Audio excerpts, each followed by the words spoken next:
Okay, good day mga idol at isang mapagpalang araw po sa ating lahat. So, nandito po kami ngayon sa aming bagong project. So, bago natin silipin yung project, ay magpapasalamat muna tayo sa Family Carbonell sa tiwalang binigay po ulit sa tropang idol. So, thank you so much sir and ma'am. God bless you both po and God bless your home. So, silipin natin yung project. Po.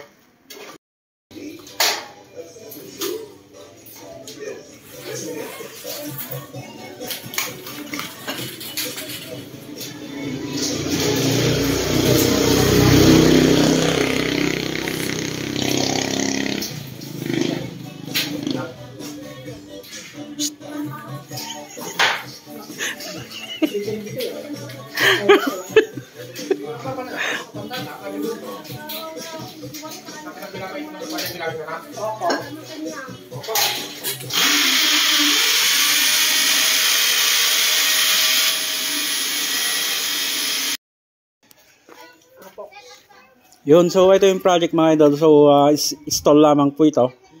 Maliit lang. Yan, so bali ang gagawin namin dito is yung kisame saka itong tiles niya. So yung gagamitin natin na tiles is po ito. 60 by 60 yung floor tiles niya.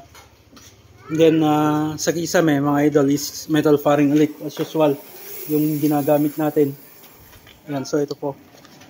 Double faring 0.5. So bali nakapag-frame na kami. Plain lang naman po ito o extreme lines. Sinunod na natin yung yung incline ng yero. So silipin natin yung framing na ginawa natin Yan, so nakapag-framing na. So katulad ng dati, yung framing natin mga idol sa metal faring is 16 inches ulit. Yan. And then yung vertical natin is minsanan na lang pag nilagay na natin yung board Yan So maliit lang naman po ito. Yung spacing ng ating carrying channel dito is 1 meter. Yan 97.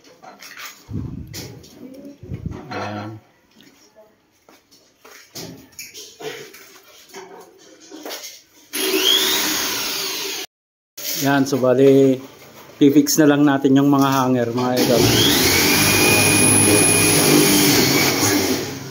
Then maglalagay na tayo ng board.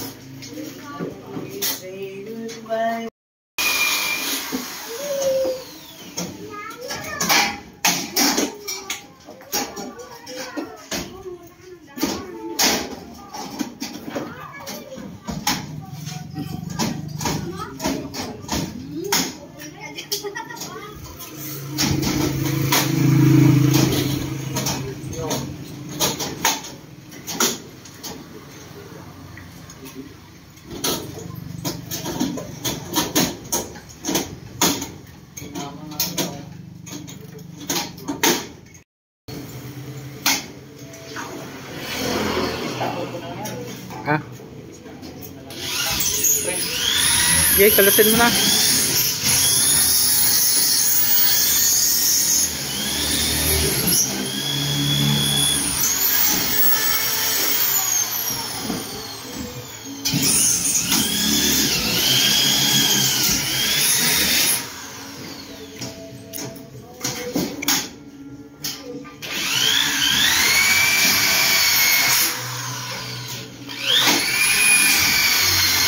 A few moments later.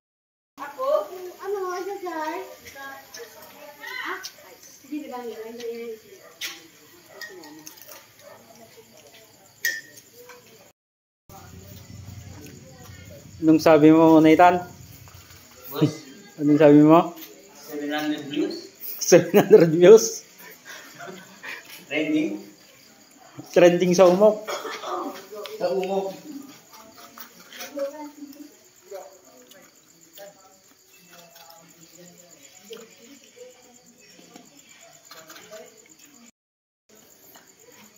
Yun mga idol, so ito yung project So bali ang ginawa natin dito is yung plain ceiling na extreme line at saka itong floor tiles niya, ano. So good for 1 day lang po ito. At may dalawang oras na overtime, ano. Boss Nathan, 2 kilo na 'yon, ano. Yan, so bali ang area po nito is 2.90 by 4.70. Yan. So ano po ito? Tindahan daw ng mga helmet saka motor accessories. Yan, so bali yung ginamit natin dito mga idol is 6 na board na hardplex. Kasama na po yung mga tinapal natin dito sa gilid niya. And then yung sa floor tiles is 4 pieces po ito. Kasama na po yung nandito. Yan, so tapos na yung tiles. Na-grout na rin. Nililinis na lang.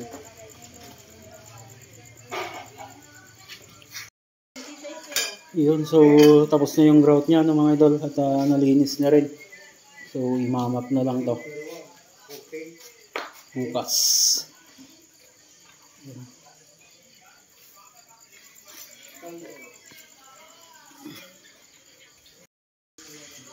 Okay mga idol, so yan yung update dito sa ating part-time dito sa Calyat, Quezon, Nueva Vizcaya, ano mga idol. So sa mga subscriber natin around Quezon po, Quezon, Nueva Vizcaya, pwede nyo pong pasyalan ito. So bale magiging tindahan po ito ng mga helmet and then motor accessories. Ang location po nito is Proctres, Calyat, Nueva Vizcaya. Okay, so bago natin tapusin mga idol yung ating video ngayong araw, ay magpapasalamat muli tayo sa Family Carbonell, ano, sa tiwalang binigay po sa atin. So God bless po sa bago nyong stall. And God bless your home. Hanggang dyan mga idol, lagi po tayong mag-ingat at God bless po sa ating lahat.